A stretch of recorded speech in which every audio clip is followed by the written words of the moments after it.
Thanks for joining us online here at Flatirons. We're in our current series, Operator's Manual. If you have any questions, feel free to visit our website at flatironschurch.com or any of our social media accounts. Thank you.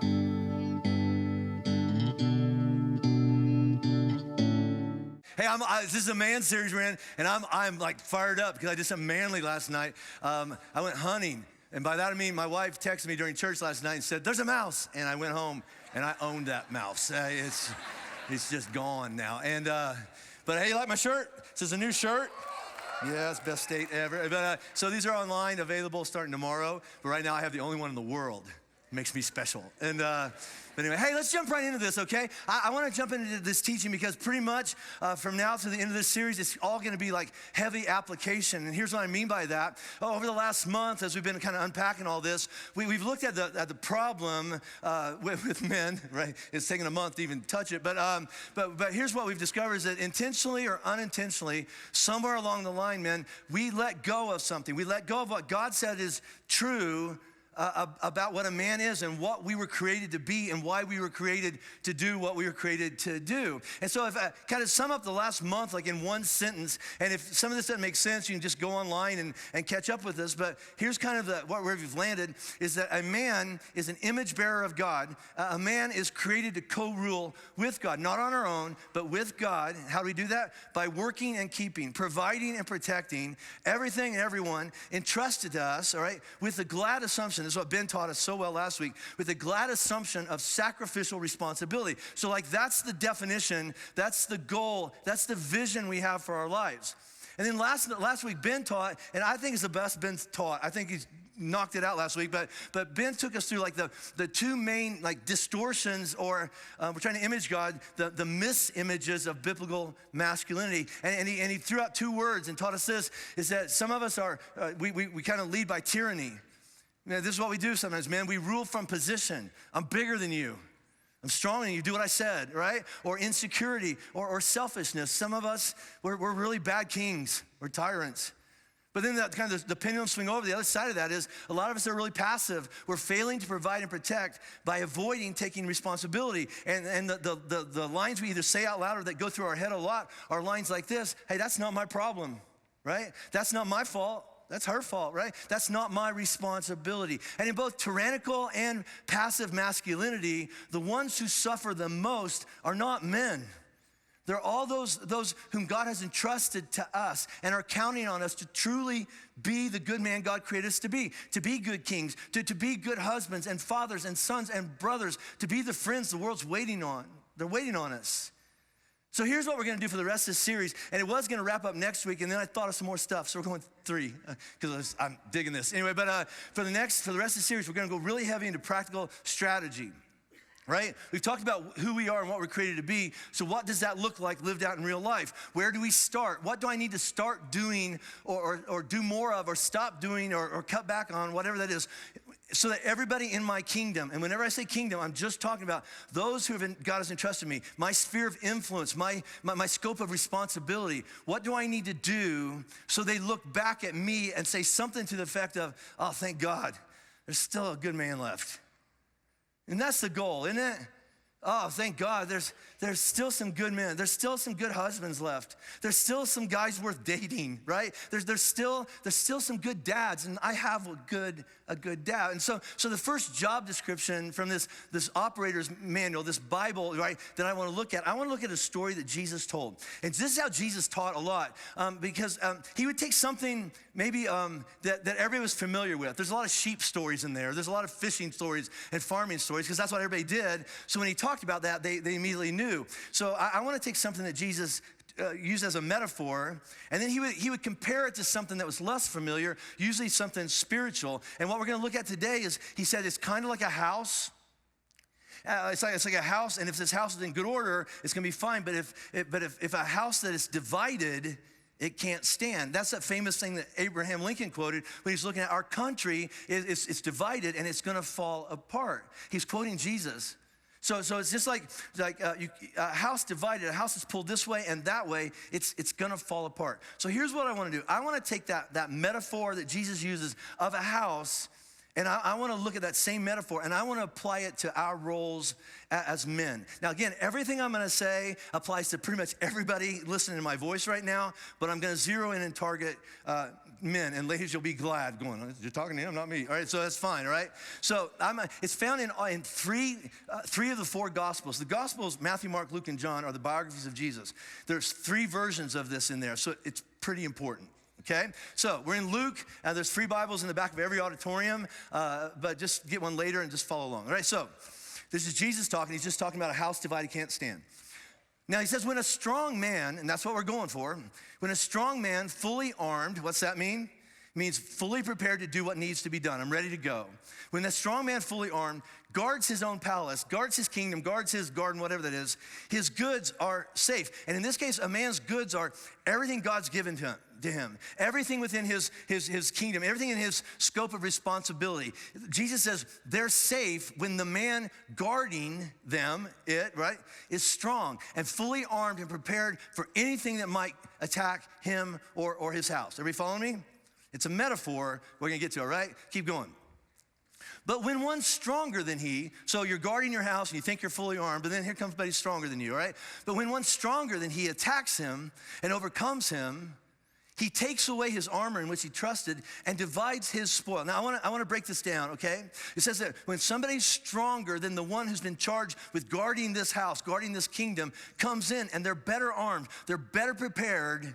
When they come in and attack that weaker, unprepared man, it says that he takes from that man everything, and it says he divides the spoil. And divide the spoil there literally means this. He takes what is yours, and he takes it, and he uses it and spends it however he wants. And the it we're talking about is like, I don't know, your marriage. The most important piece. I'm going to take your daughter, and I'm going to use her any way I want, because you weren't paying attention. Now, here's the other part of this, all right? In the other 2 versions of this, in Matthew and Mark, Jesus says that the owner of the house, the man that's charged with protecting everybody there, it says that the other person comes in and binds him up. Binds him up. It literally translates, the owner of the house gets tied up, imprisoned, and bound. Now, here's the reality, right? This is so deep. You cannot do what you need to do if you're all tied up. Right, write that down. That's wisdom, right? You cannot fight, you cannot defend, you cannot do anything if you're all tied up. And that means something more, because this is a metaphor, right? Then Jesus cuts through the chase and says, I'm just gonna throw all the excuses out of the window. Whoever's not with me is against me. Whoever does not gather with me scatters. In other words, Jesus says, this is just true. This is black and white. This is true, and everything else that might be different than that is not true. In other words, you're either gonna believe what Jesus says or you're not. He says you're either working with me or you're actually working against me. But here's the truth, and this is reality, all right? Men, listen, if you want your kingdom, if you want your house, I'm not talking about brick and mortar, if you want your life, if you want your marriage, if you want your wife, if you want your girlfriend, if you want your family, if you want your children, if you, just pick them out. If you want the most important people in your life, I want them to be safe. Ready? You gotta be strong. You gotta be strong and fully armed, ready to do what needs to be done when it needs to be done, with a joyful acceptance of sacrificial responsibility. In other words, men, it's time that we start running towards the fight as opposed to away from it. Or the way I like to say it right here, si vis pacem, para bellum. If you want peace, prepare for war. Hey, Flatirons, I want to introduce you to my friend Nathan. You're a police officer back in Louisville. I had joined the Army National Guard as an infantry paratrooper, got hired on the police department, was the class president. So what made you attracted to the military, and then now you're law enforcement, now you're SWAT? I mean, yeah. You're in deep. I remember watching things like when Columbine happened, sitting there thinking, I wish I was there, and I wish I could be doing something.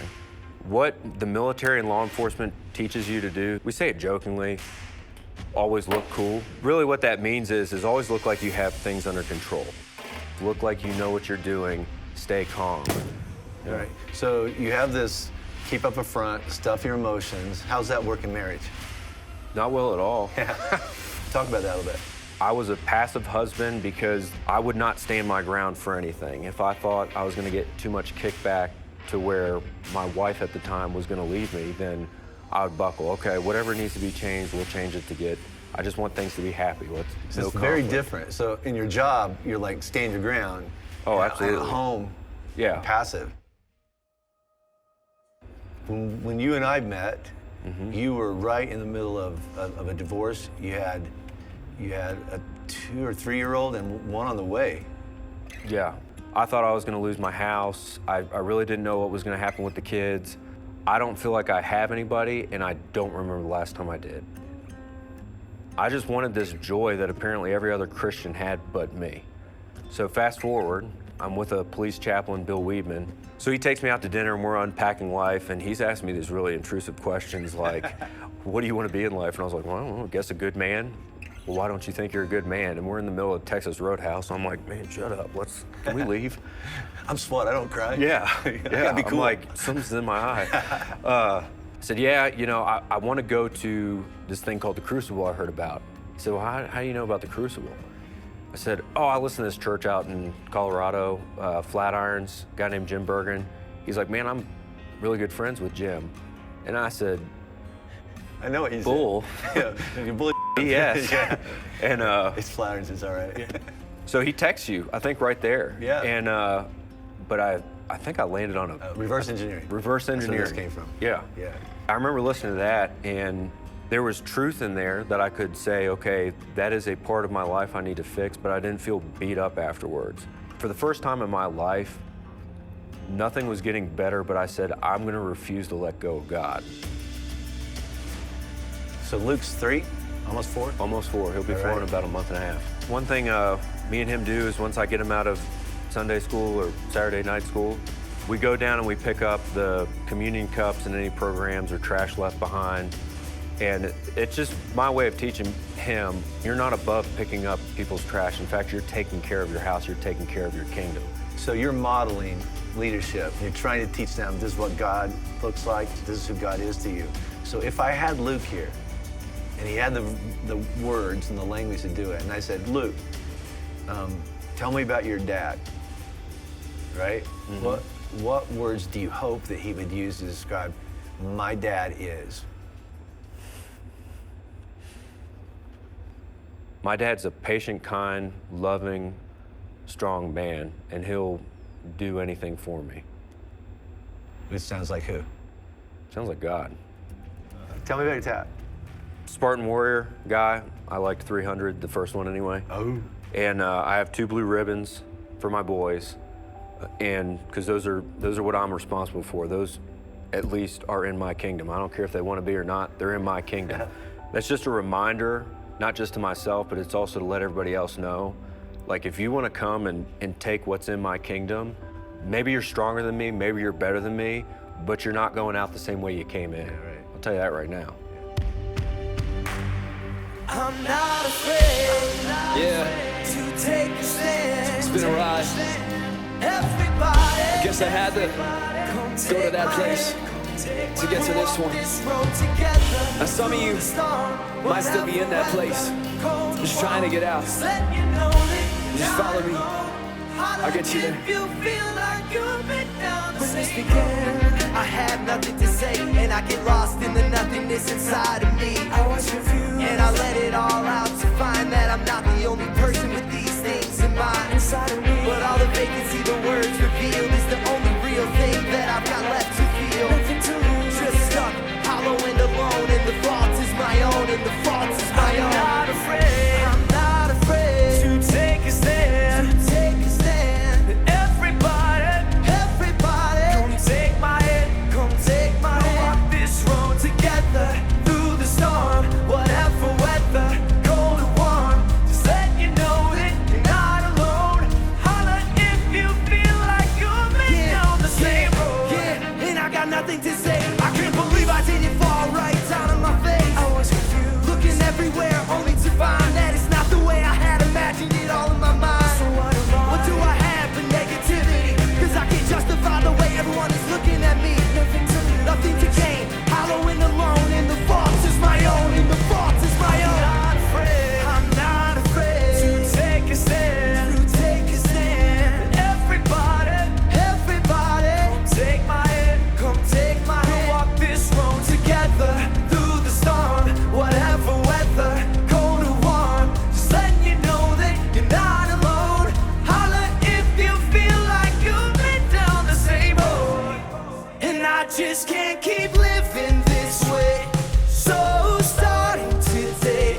you, so I could come back a brand new me. You helped see me through, and don't even realize what you did. Believe me, you. I've been through the ringer, but they get too little to the middle finger. I think I got a tear in my eye. I feel like the king of my world. Haters can make like bees with no stingers and drop dead.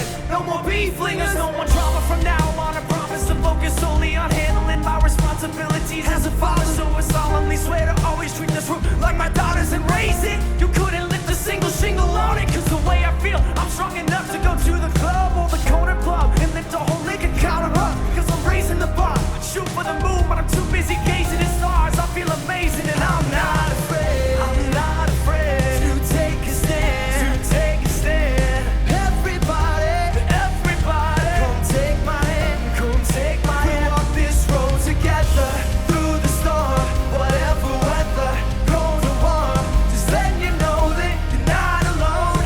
Holla if you feel like you've been down the same road.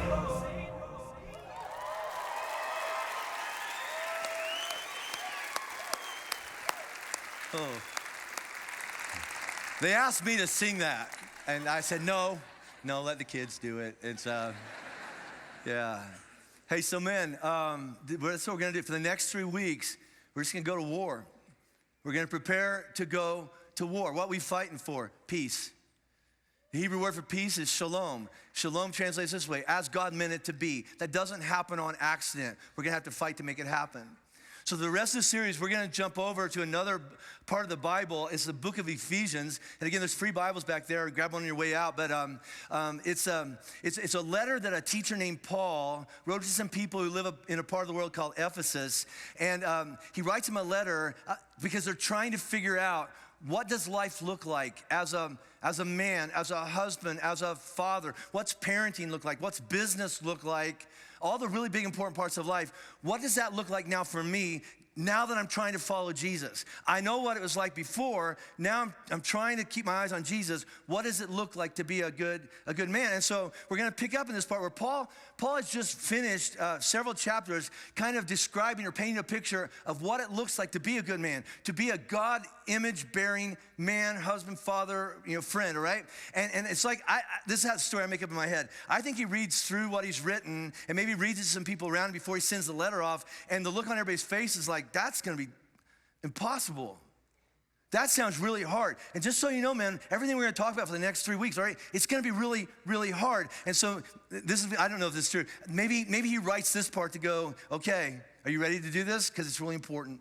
And here's what he writes. He says, finally, after all that, be strong in the Lord and in the strength of his might. Put on the whole armor of God that you may be able to stand against the schemes of the devil. Now, look at that, because it should sound pretty familiar, because there's some really important words in there that Jesus just used in that metaphor about a strong man guarding his house, right? Remember this? Like this. He says, be strong in the Lord and in the strength of his might, in the strength of his power. So just like Jesus taught with that whole house, if it's gonna stand up, Paul says that if what needs to be done is gonna be done when it needs to get done, it's gonna take a strong man to do it. But this time Paul recognizes that the strength that he's not referring to like firepower, or he's not talking about your ability to bench press your car. That's not it. He's saying there's a strength, there's a power, there's a might that is available to you to tap into, and it's accessible, but it's from the Lord. Jesus is making you a promise. I'll give you the power to do this almost impossible thing that I'm telling you to do. And again, Paul keeps going. He says, put on the whole armor of God. It's just what Jesus has said. When a strong man, fully what? Armed, fully prepared. I'm ready to go. I am prepared. I'm equipped and ready to go into action against anything that might come against me or what God has entrusted to me. I'm going to defeat it. And at the end of the battle, I'm going to be standing after the fight.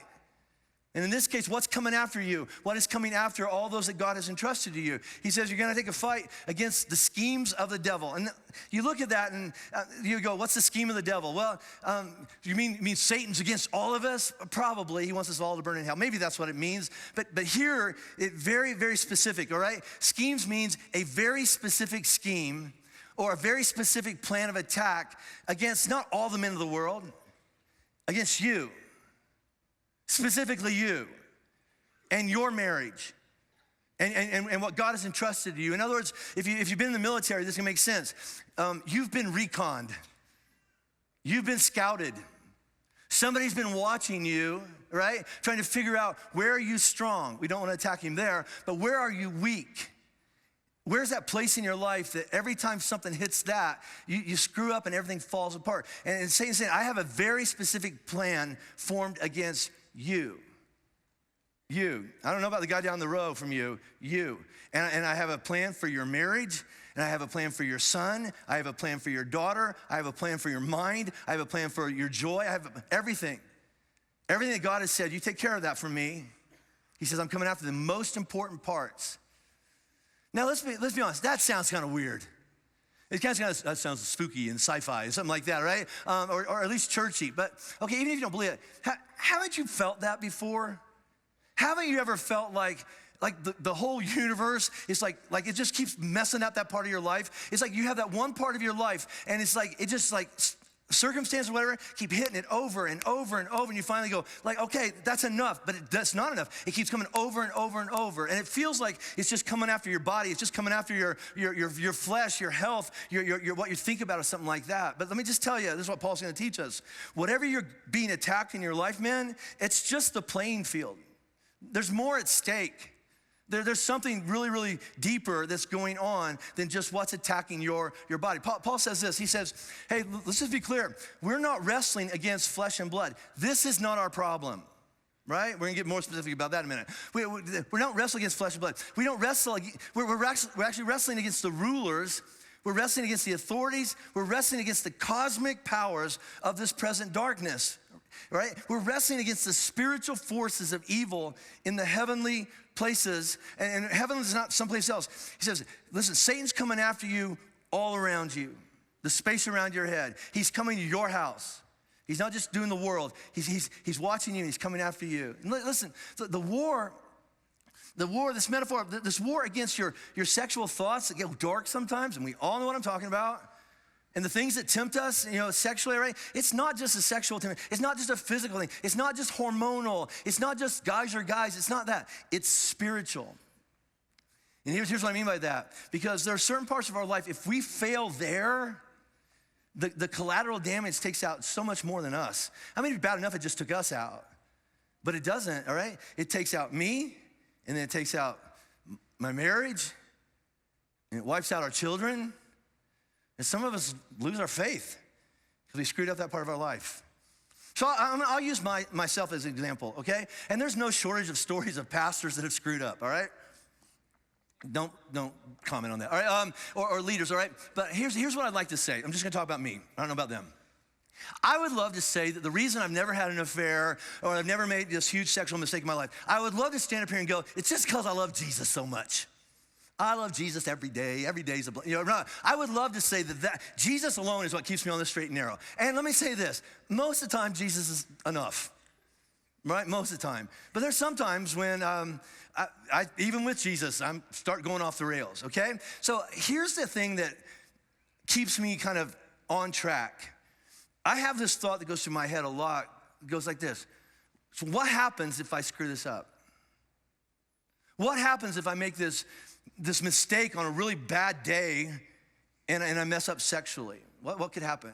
And here's the first thing, all right? Well, first of all, I could really hurt and damage or maybe even lose my marriage to Robin. And that's huge. That should be enough. But it doesn't stop there. This is what we don't stop to think about, man, right? It doesn't stop there. The ripples go out, and you don't get to control how far those ripples go, do you?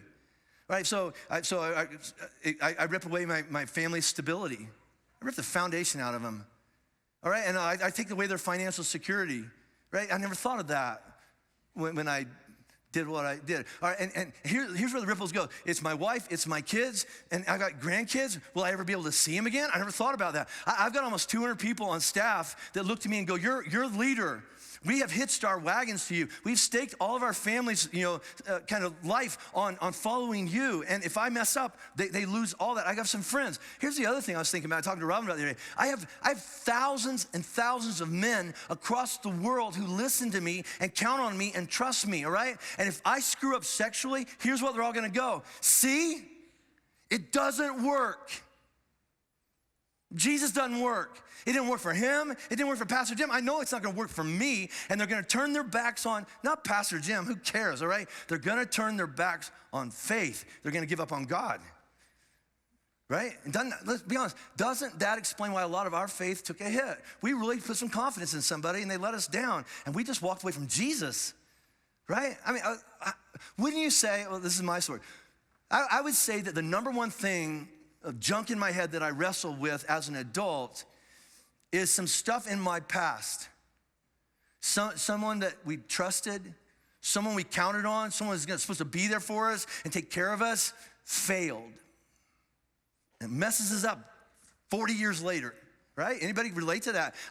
It's why we say stuff like this: I'm never getting married. You know why? Because if that's what marriage looks like, I'm done. I'm never getting married again. I'm never having kids. I'm not going to do to any kid what my whoever did to me. I'm out. See, something happened. Something happened, and it felt like it was just emotional. It felt like it was just physical. It felt like it was just a relationship or something like that, but it changed us forever. Well, what happened? It's a spiritual battle being played out in our physical world. See, here's what I think, and you might think I'm wrong, but I'm not.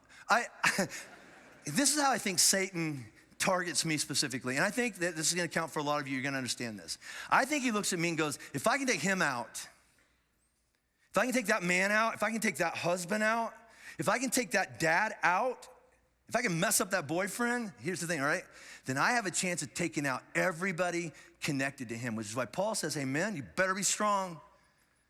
But so the strong that you can't muster up at the firing range or at the gym, and you don't have enough money to buy this.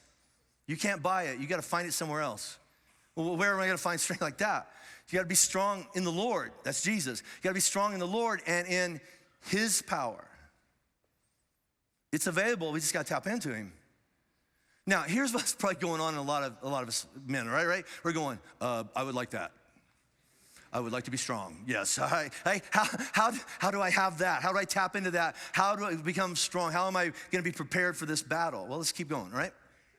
He says, therefore, if all that's true, all right, then what are we going to do? Therefore, take up the whole armor of God, that you may be able to withstand in the evil day, it's the attack's coming, and having done all, to stand firm. So here's what he's saying. If you're going to be strong and fully armed, you're going to have to take up. So he says, you got to take up the whole armor of God and wear it, and nobody's going to do it for you.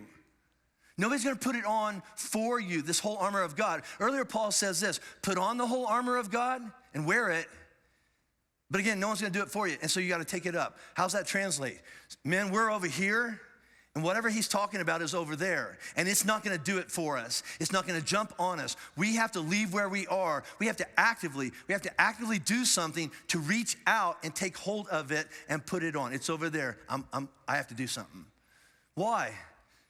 So that not if, but when evil attacks your life, your house, I'm not talking about brick and mortar, your thoughts, we know what I'm talking about, right? They just start spiraling. When evil attacks your son's value, he doesn't even want to be alive anymore, right?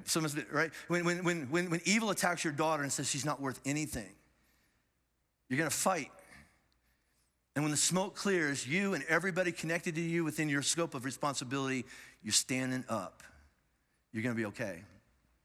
So next, Paul goes into, let's talk about the armor that you have to reach out and then take up and put on so that you don't get slaughtered. This is what we're going to spend the rest of the month on, all right? He says, stand therefore, and that's like fighting stance, like get ready, here we go. Stand therefore, having fastened on the belt of what? Truth, okay? So for the rest of this is where you get your cameras out and there's some cool stuff coming, all right? And so we're gonna take pictures of notes in here, okay? So the first piece of armor that you're gonna need to prepare for the coming fight, the war that is on its way, is you gotta know truth. And I think it's really important that Paul, the metaphor he uses here is a belt of truth. It literally translates, this is Bible study, this is what you teach me or pay me to do, all right? Belt of truth literally means this, that with your loins girt about with truth. That sounds weird, all right? My loins are girded with truth, all right? More specifically, all right, it's gonna get, this is why it's middle school and above, all right? So it literally translates, here's your loins. In case you don't know, all right? Your loins, in Bible times, your lower back, all right? And that's what, like, your core keeps you standing up straight. It involves your hips and then the rest, all right? So let's be honest, time out. Ladies, don't listen. Dudes, listen to me, all right? We should be able to stop right there, because wouldn't life be so much better if we could just get that figured out? If we could get our lower back and our hips and everything else, if we could just go, it's all right, it's all girded up with truth.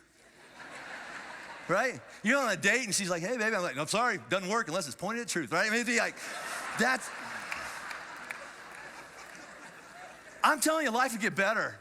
So much better. And you know what? You're going to forget everything else I said. You're just going to go, I'm all girded up. And happy Valentine's Day for that one, all right? But the traditional translation is belt, so we're gonna go with belt. It's kind of boring, but a belt is what you put around you, and then everything else that's about to come hangs off of it, right? And if you don't have the belt wrapped around your core, if it's not there, then everything either falls off or falls apart, right?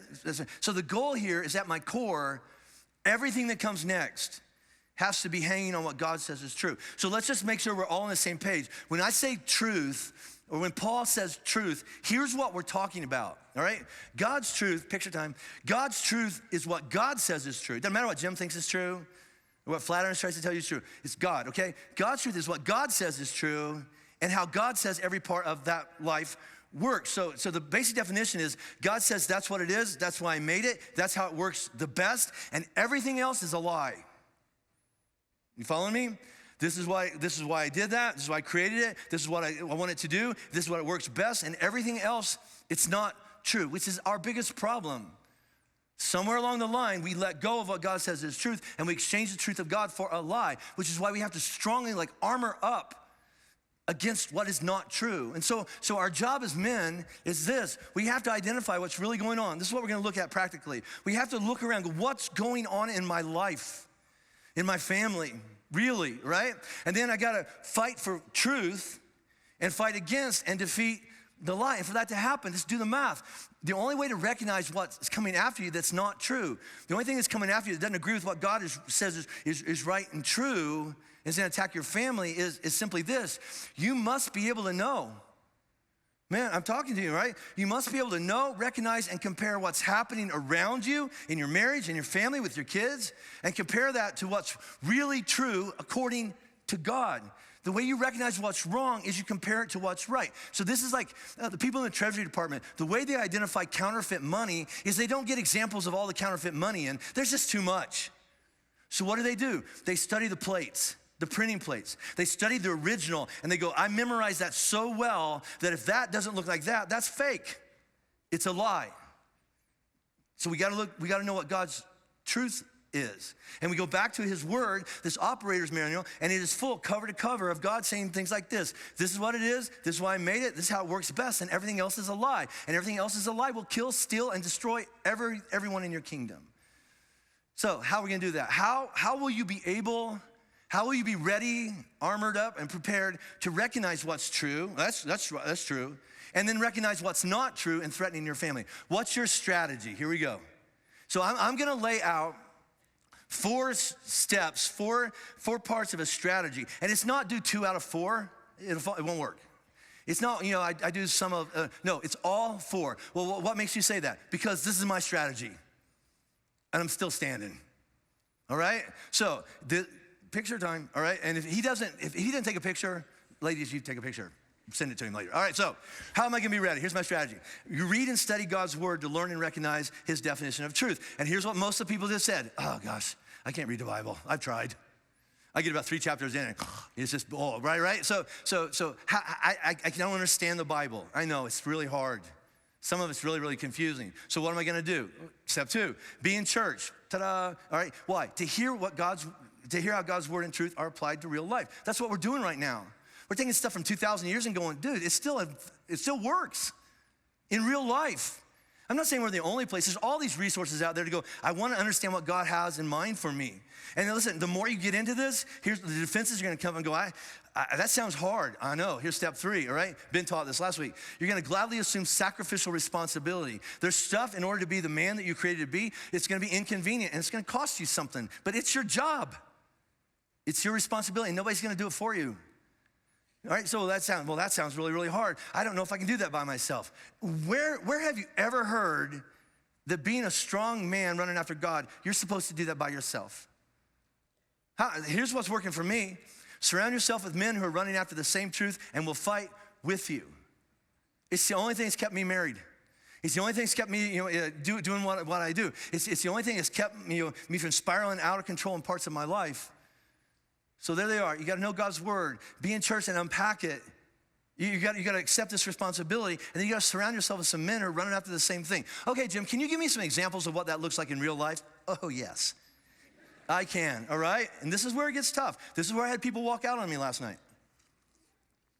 Are you excited? All right, so I'm not going to talk about the normal stuff that every church that does a men's talk talks about. You know what I mean? We're not going to talk about sex. We're not going to talk about pornography. We're not going to talk about addiction. We're not going to talk about bad habits, all right? We're not going to talk about all those typical things, although those 4 steps would work really, really well applied to those things I just listed. I want to talk about something that's going on right now in the real world, right, and where we live, okay? So more specifically, so I want to talk to everybody, but I want to talk to a specific group of men. If you're here and you listen to my voice in China or wherever you're listening to my voice right now, right? If you're in the category of you are currently married or you currently have children, or you're in the category of someday I think I'll be married and I'd like to have kids.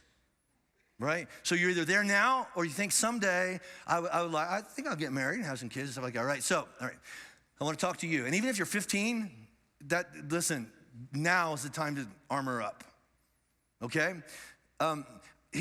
Here's what I think, and you might disagree with me. You're wrong. This is just my personal opinion. I think the primary ways that we as men are being all tied up and bound, and we're losing more than we realize until we look around and go, it's gone, is that, man, I don't think we're paying attention. We're really distracted by the wrong things. Or we're somehow rationalizing something in our head and we don't realize how serious the war is that is being waged against our children almost every waking moment of every day. And we as parents, we as dads have been entrusted by God and commanded by God to raise up our children in the truth of God and go to war against anything that's not true that tries to come into their life. So having said that, I have a question. I'm gonna give you 2 circumstances, and you answer in your own head which one would fire you up more, all right? The first one goes like this. Your kid, your son or daughter comes home from school, and they tell you they're not getting any playing time on their sports team. It's not fair, because they're better, but the coach has something against him or her, all right? And so they should be playing more, but they're not. And you get fired up about it? Or, how about this? Your kid comes home and tells you that there's a new Colorado law that now requires him or her to participate in a comprehensive sex education program that promotes and normalizes and celebrates sexual practices that are in direct opposition to what God says is right and true. Which one bothers you more? It's not hypothetical. It's being voted on right now. Which one would cause you to call your school or call your state representative? My kid's not getting enough playing time, or my kid is being taught that what the Bible teaches about gender, marriage, and sexuality is wrong, hateful, and harmful. Which one causes the most come up in you? And what's your plan? Everybody's going, number 2, that's right. Then what's your plan? And what response is coming up in you? What kind of lines are going through your head? That's not my problem. That's not my fault. It's the government's fault. That's not even my responsibility. How about this? I didn't know. Well, now you do. It's real. I don't have time to deal with that. I'm all tied up with some other stuff. And by the way, Pastor Jim, you're just clueless. That's just the way the world is right now. And what can a parent do? Listen, I get it. Listen, all right? But I'm gonna save myself some emails. Listen, if something's happening in your child's life, in their school, on the ball field, any place your child goes, all right? It's not political by saying that you as the parent should go and voice your concern and leverage your right as a parent to see things change and try to make things right. That's not political. That's parenting, right?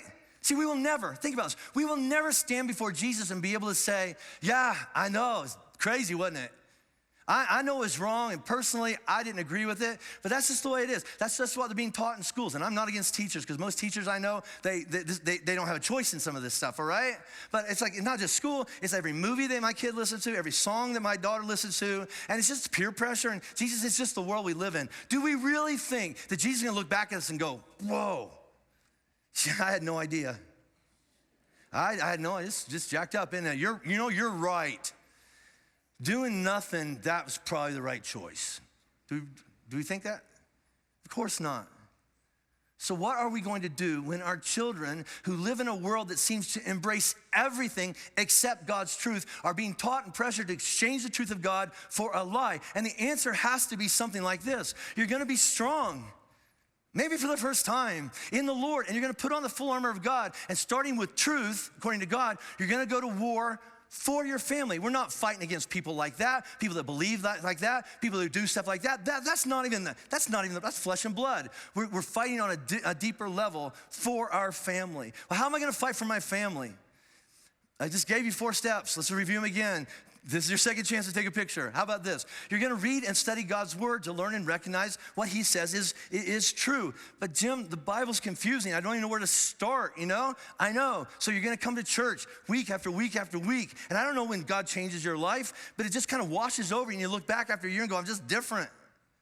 Right? I'm gonna be in church, I'm gonna hear God's word and how truth are applied to real life. Pick any area of life.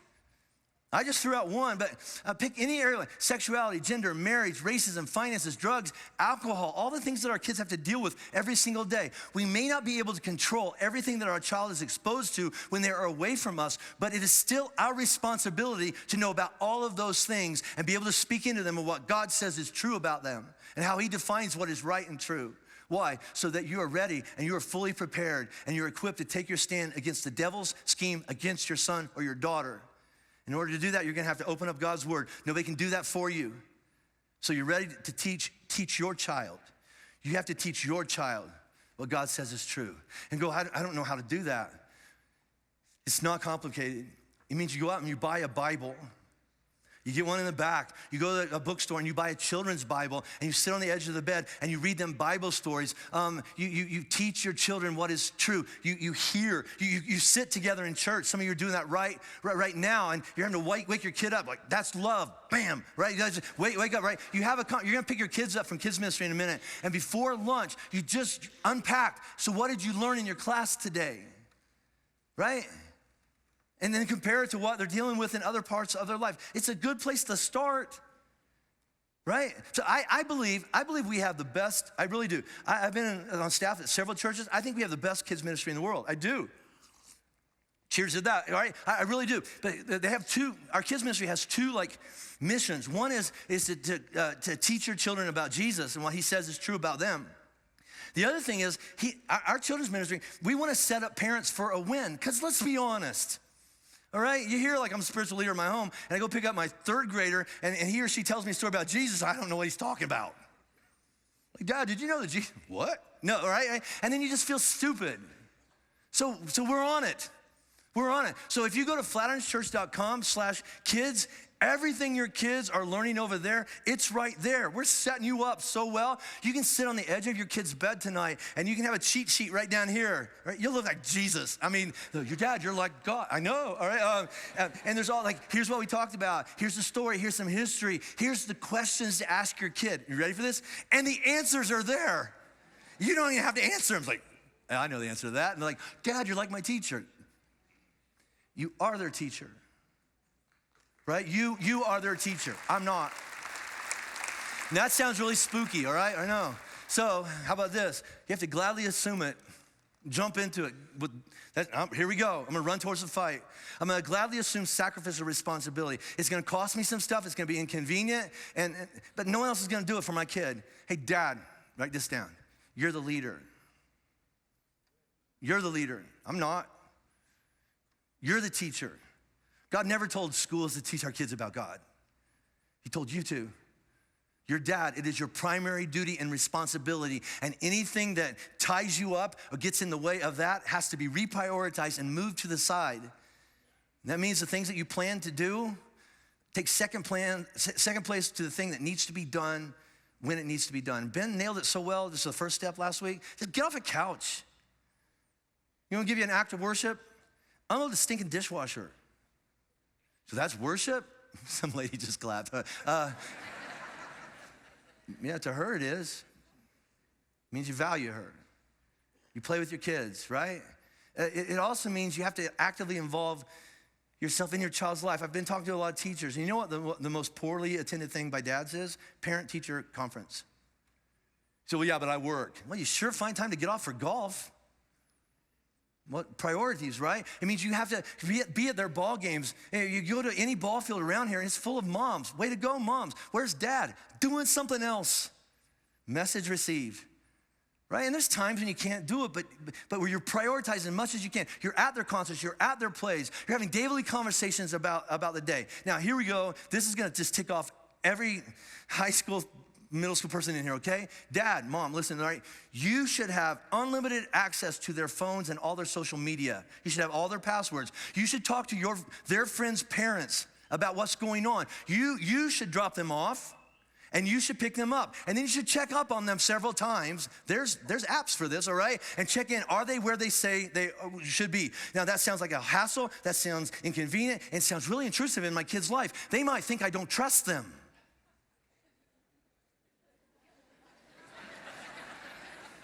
Right. Parents, listen, all right? This is deep, right? Don't trust your children. Love them, don't trust them. Why? Because they're children, and they live in a world that's trying to eat them alive with untruth. And the last thing you want to say to your kids is not, I guess I should have trusted you more. I'll say that all day long. You know what I don't want to say to my kid? I guess I should have paid attention. You don't recover from that one, right? I'm fired up, I'm losing my voice. All right, so how am I gonna do that? How about this? You gotta surround yourself with some really good men who are running after the same truth and will fight with you. I'm gonna pound this over and over and over and over and over and over because it's kept me alive. Men are just better when they have other men around them and are running after the same truth from God that they are. We just do better. Solomon wrote it like this: iron sharpens iron. Men get their strength from other men. Ladies, you can do some good stuff in our life. We need some men to speak truth into our life. Get in a stinking group. It'll keep you alive. It'll keep you married. It'll keep your kids safer. It'll help you do your work. That's why I started this podcast a month ago, all right? What do you think, all right? So meaning this is that I'm gonna say stuff on this podcast that I can't say up here. And if you've listened to it, I'm the only Christian podcast that has an explicit lyrics. You're welcome, all right? It's like, because we're gonna get into it. The stuff I'm not gonna say up here in front of ladies and kids, I'm just not. And if you decide to click on that, then you can click off of it, all right? But we're gonna go into the real stuff of life because men can talk about stuff with men.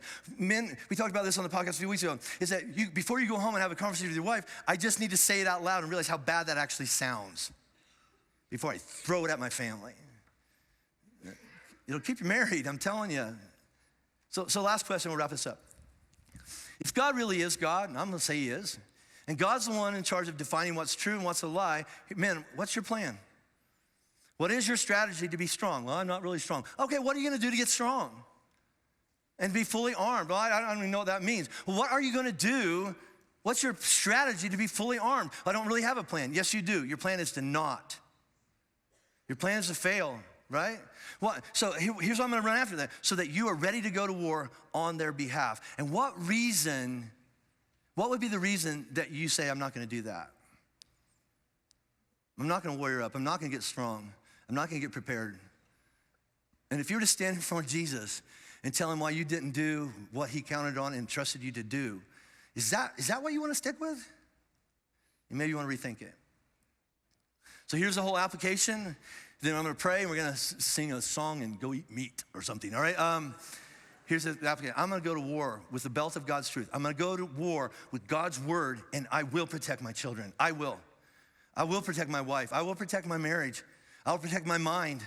I will protect all those people that are counting on me. And I know it's gonna involve sacrifice, sign me up. I know it's gonna cost me something, I'll spend it. If it's intrusive and inconvenient, I'm gonna do it because, listen, Dad, when you fathered that child, let me tell you what you signed up for. I signed up to sacrificially take responsibility to protect that child. And that child's identity, heart, soul, mind, strength, all the way to the core are being attacked.